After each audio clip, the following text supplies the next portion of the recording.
Hey everyone, welcome back to Williamson Ridge Outdoors. As you can see, we're standing next to a pile of limestone here. This is the number 2 limestone, which is about 3 and 4 inch top size stuff. So kind of golf ball to baseball size type material. And what I'm planning on doing with this today is actually filling in a ditch along my driveway in hopes that it's going to slow the water down a little bit so it doesn't keep washing that ditch deeper and deeper. But hopefully it will let the water pass through and still make it down the ditch, and that way also the debris and stuff that washes down that ditch, there's a culvert down at the bottom, and it tends to plug that culvert up all the time because either leaves or sand and debris is washing down that hill so fast, it takes so much debris with it because there's nothing to slow the water down. So I think if I put this in, and I'm going to kind of make this level with the driveway itself, and then that way the water can still run into the ditch, hopefully channel through the rocks. And then if I come up through there and there's in my trailer or something like that, I don't have to worry about that trailer dropping over in the ditch because the road is a little narrow and then there's a pretty sharp turn in it. And the trailers, especially if you have a longer trailer, a lot of times will kind of drop over into that ditch. So hopefully it's going to eliminate this and then still let the water pass through but slow it down enough that it doesn't collect down at the bottom and stop up the culvert. So I'll take you down, show you what we're doing, and show you where we're putting it at, and we'll see how far this goes.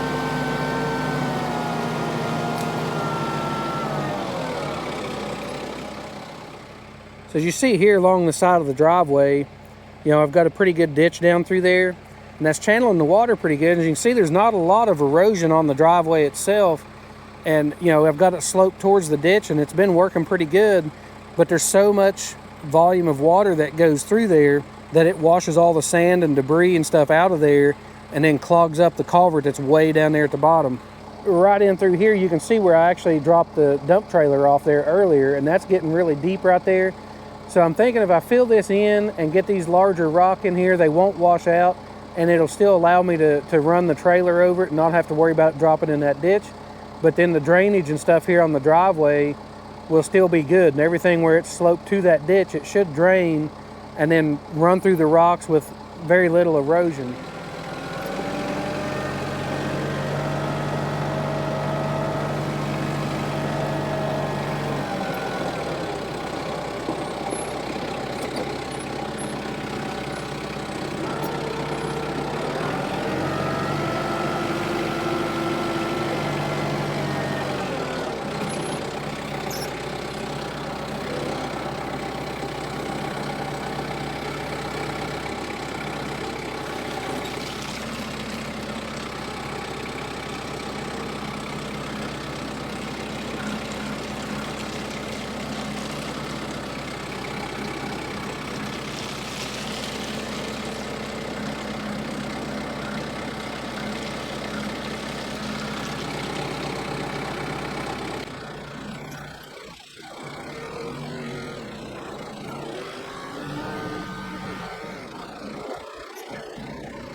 I can see that I'm definitely going to need a lot more than 5 tons to be able to do the entire length of this. It's probably going to take about 15 is what it's looking like. I still have several bucket loads up there, but I also want to make this gravel almost level with the top so that actually whenever I mow too, I can mow on the other side, and if I get my tire over there off the edge, then I don't have a big drop off down into the ditch. But I've got our King Kutter 8-foot grader blade on the tractor, and after I kind of go through and fill this stone in here, I'm going to take that grader blade and see if I can't knock down the high spots and kind of even that out a little bit. Because there's some places that, you know, it's not flat, it's got humps and everything. So I think I can kind of spread that a little bit and even it out. And then even at that, like this is really looking a whole lot better already, just for the sheer fact of like dropping that trailer over in that big deep ditch. So a lot of this though, I probably can't use the tractor to dump it actually into the ditch. So I may have to dump it and then use the grader blade to push it over into the ditch itself.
I'm going to have to get at least probably 5, maybe 10 more tons in order to finish this all the way down. You can see my garbage bin all the way down here, and that's probably going to take at least 5 tons to get down there. And then I may take it a little bit past that, like closer to the culvert that's down there. And then some of these places need some more put in here. But it's really tough right here on this section because I have hillside and stuff here that I can't turn the tractor sideways to just dump this in here. So that's kind of about the only way that I knew to do, is kind of dump it where I could and then take the blade and try to just scrape it over into the ditch. The problem with that is I want to scrape the big stuff off the driveway in order to keep from having that, you know, running over the big stuff with the vehicles. But then it also gets the dirt, and it's putting a lot of dirt and debris in here. I think this is going to work. I hope this is going to work. But I'm going to have to go back through and really, you know, kind of level out the top and you know, kind of smooth it out and make it even with the driveway. That way, you know, it's kind of like part of it, but just bigger on the sides. And then that way, if my trailer falls over there, it's not actually falling in the ditch. It's going to stay up on the driveway level. That just gives us a lot more room to kind of get in and out of here. Plus, in bad weather and the snow, we don't have to worry about sliding over into that deep ditch whenever this hill is covered up with snow and ice. That 5 tons went a long ways, though. You can see down past the tractor there, about 20 or 30 feet. Then all around this curve right here, which was my biggest concern, and almost up to where the erosion really starts. So hopefully I don't have to worry about the water and the rock washing out of here. I think that there's enough here and that it's big enough to where that the water is not going to move it. And I think that the water is going to be slowed down enough by the rocks in order to not have to worry about them washing out. So anyways, leave in the comments what you think, if there's something else I could do to make this better, or some changes that I could make, or a better way of doing it, because I'm pretty much out of rock right now. You know, until the next load that I get, maybe you have some suggestions of how to do this a little bit easier and a little bit more efficiently to get that in there without messing up the driveway or without raking all that debris off the driveway into the ditch. So if you enjoyed today's video, I appreciate you hitting that thumbs up button. Follow along for all the projects we have going on around the property. So until next time, keep the wheels turning, and we'll see you on the next one.